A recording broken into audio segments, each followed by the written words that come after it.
Hello guys, it's Friday. I'm off and I wanted to talk with you guys today. I felt like this was something we need to touch bases with because it's always something I always tell people. What is your why? Why are you doing it? And do you have enough money to do it? So today guys, I'm going to explain and we're going to get into this because I found a post on Newsbreak about 4 signs you're not ready to become a small business owner. So I said, you know what? This is what I've been talking about. This is what I've been telling people about. So you guys, we're going to get into it. 4 signs that you're not ready to become a small business owner. And when I say this got good tea, guys, it has good tea. So it is written by Maurice Beckman. Maurice Beckman wrote this article, and it was on Newsbreak. Popped up across my phone this morning. I said, you know what, this is my topic. This is what I'm going to talk about today because I feel like it needs to be heard. I feel like somebody like me needs to tell you guys what really goes on behind the scenes. So that way, you decide if you're ready to do this or not, or if you have your money together, your capital got to be right. I mean, this is some really good points. He really point out some really good points and tips. So let's get into it. 4 signs you're not ready to become a small business owner. And you guys, here are some key points. Owning a business can be rewarding, but not everyone is suited for it. It's important to go into business ownership with a solid savings and plan. If you don't have a solid savings and plan, also another key note, it is important to have a realistic expectation.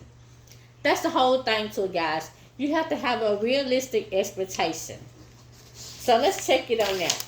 Okay, the first one is the first one. You don't have a lot of savings. Now this is by LinkedIn. LinkedIn says that it takes 3 to 4 years on average for a new business to become profitable. And until your business turns a profit, you may not have the access to income.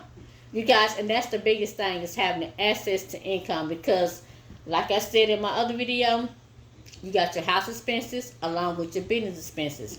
If you have children, you have your children expenses. You're going to have your everyday expenses plus on top of your business expenses. So that's why you have to make sure your savings is on point because if your savings is on point, it's not going to work. It's just not.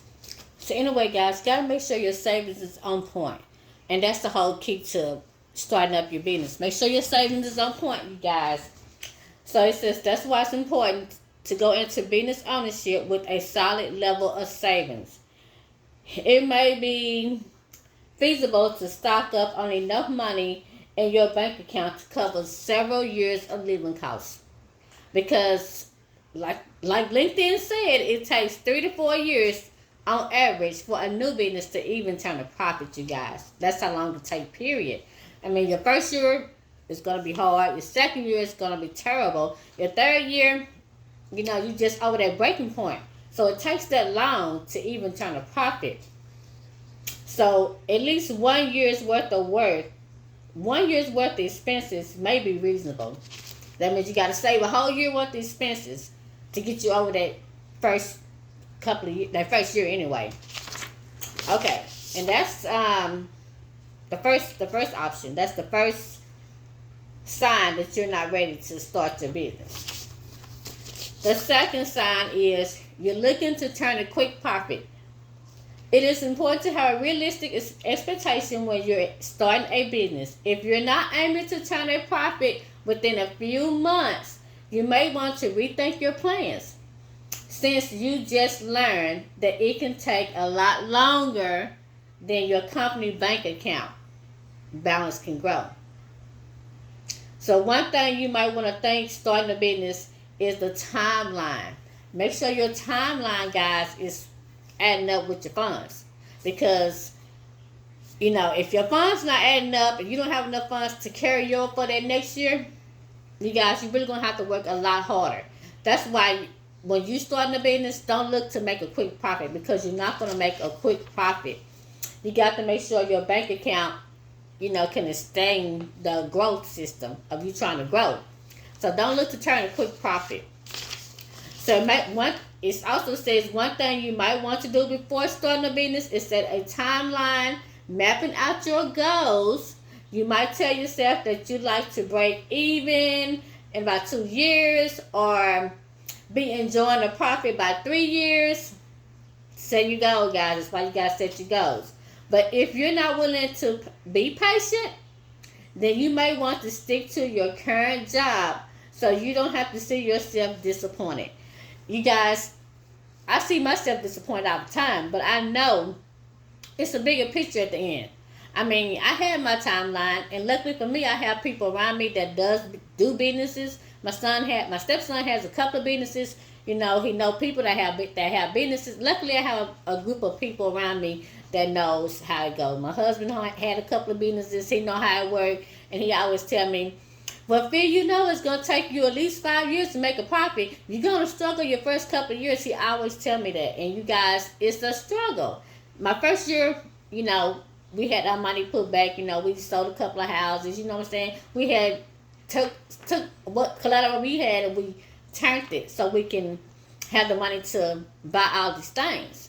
And luckily for me, I have the little extra assets, and you know, I have the little extra stuff to do it. You know, I want to be just broke. You know what I'm saying? Because we always had rental property, and we have a club that we rent out, which is, you know, we're going to have some residual income coming in some way or some form, some fashion. But that's why they say, don't look to turn a quick profit, because you're not going to turn a quick profit. It's not about turning a quick profit, guys. You got to spend money to make money. You're going to be broke a lot of days. You're going to have a lot of days where you're totally broke, where your bank account is in a negative. I have those days. Nobody's perfect. We all have those days. Every business has those days. No sales, you know, maybe 1 or 2 sales a week. But that's why I be telling you guys, don't quit your full-time job. Do not quit your full-time job. Keep it, because you're going to need it. That's your backbone. Whatever assets you got is your backbone. Because when you start your business, whatever business you start, you're going to have a lot of broke days.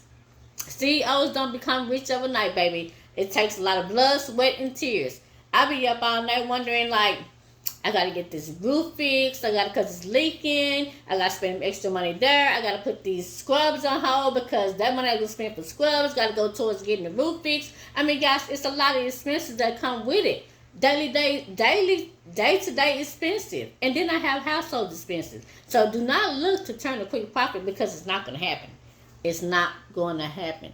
So think about what you do before you jump into it. Okay, the third one. You don't have a business plan. You guys, when I first did mine, I did not have a business plan. I went and sourced out and got somebody to make me a business plan on what I was selling. So that way I know, you know, what steps I need to be taking. But as far as having a business plan, you guys, you got to have a business plan. You got to figure out what's your next step. Like I said, with me, I have people that can tell me, you know, what's my next step, what I need to be doing. You know, I have somebody that can coach me along the way, because, like I said, I have people around me that does that. But you guys, you got to make your business plan. And that's the whole key to it all. Once you got your business plan and you know where you want to go, you know what you want to be, you know, you got your finances in order, you know, then you can pretty much see your way. You can see through it. But if you don't have a business plan, it's not going to work. So I say, create your business plan. So here on this little, they say it's not enough to have a great idea and run with it. You're starting a business. So they're saying, rather you need actual business plan.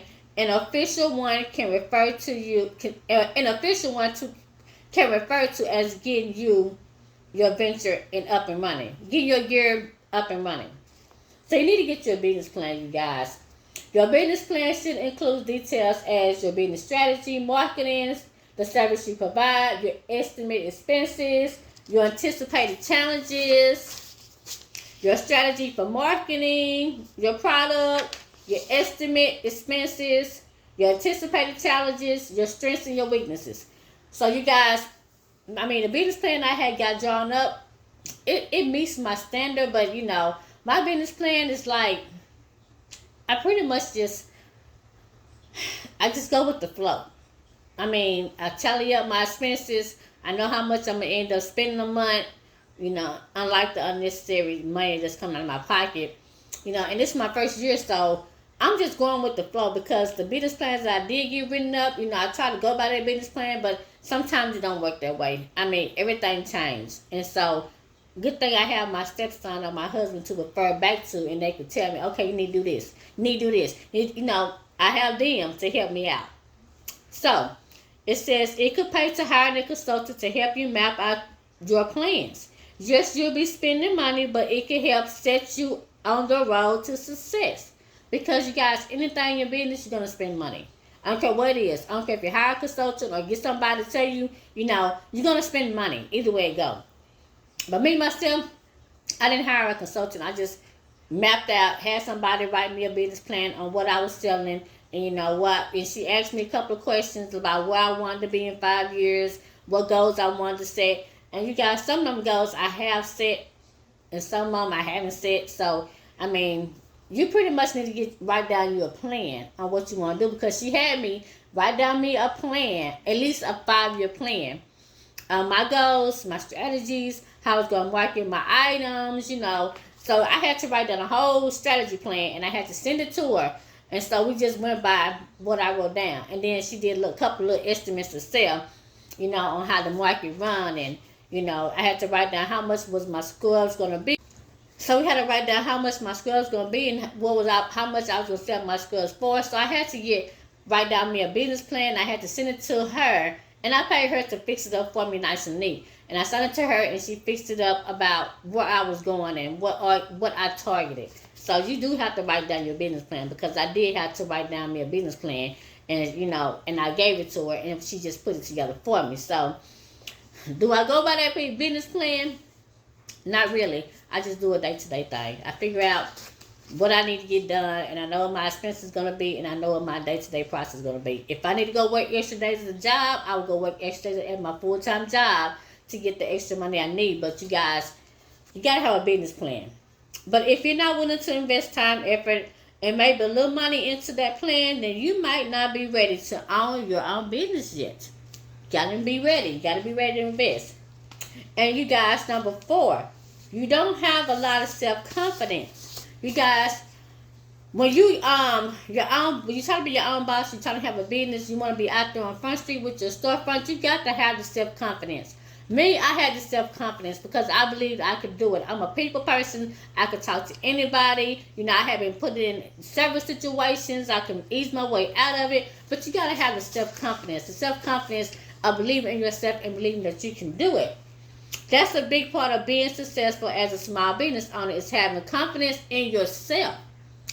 If you're feeling anxious about your prospects and doubts about your ability to do well as a business owner, then starting a company of your own may not be best for you. Because if you don't have the self-confidence and you having doubts about your own self, why start it? You might well just keep a little pop-up shop and go on. Do a festival here and there and go on. Don't worry about trying to open up a storefront or start a business, because if you don't have that confidence and the willpower in yourself, why even do it? You got to believe in you guys. You have to believe in you. When you believe in you and you know your why and why you're doing it, everything else is easy. And if you're not comfortable with talking in front of a lot of people, then why do it? I mean, me, I talk in front of anybody, because in the nursing field, you have several people, different attitudes, so I'm used to it. I could talk to you, and if I feel like I don't have the right answer, I'm going to go get the answer from somebody that can help me out. You know what I'm saying? Because we still need help. So, of course, you can't just snap your fingers and gain confidence overnight. It don't work that way.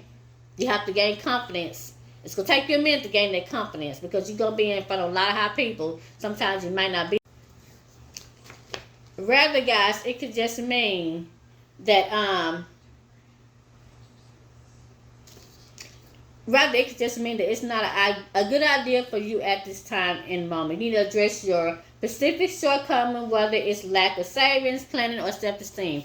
But you guys, I thought I'd share that with you, because it gets to a lot of key points that we need to address when starting your own business. You just got to make sure, this is what you want to do, that you have the self-confidence, that you have the savings. You're not going to make a quick profit. You got to be ready just for just making sure that you have enough savings, enough money. You gotta put your first foot forward and just go for it, you guys. But if you're not ready, then I say just keep it as a pop-up event. You don't have to just jump out there and get a storefront. Just keep it as a pop-up event. Keep it simple.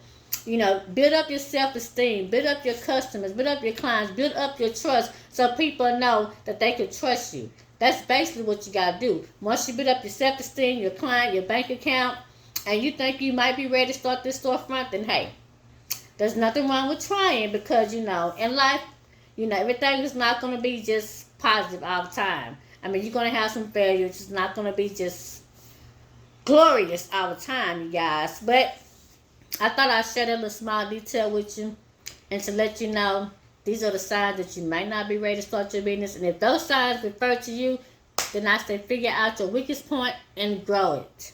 Grow it, you guys. But anyway, I'm going to talk later because this dang camera keeps flashing up every time I try to get my little stuff together. But guys, like, subscribe my channel for more tips that you can use. Have a good day.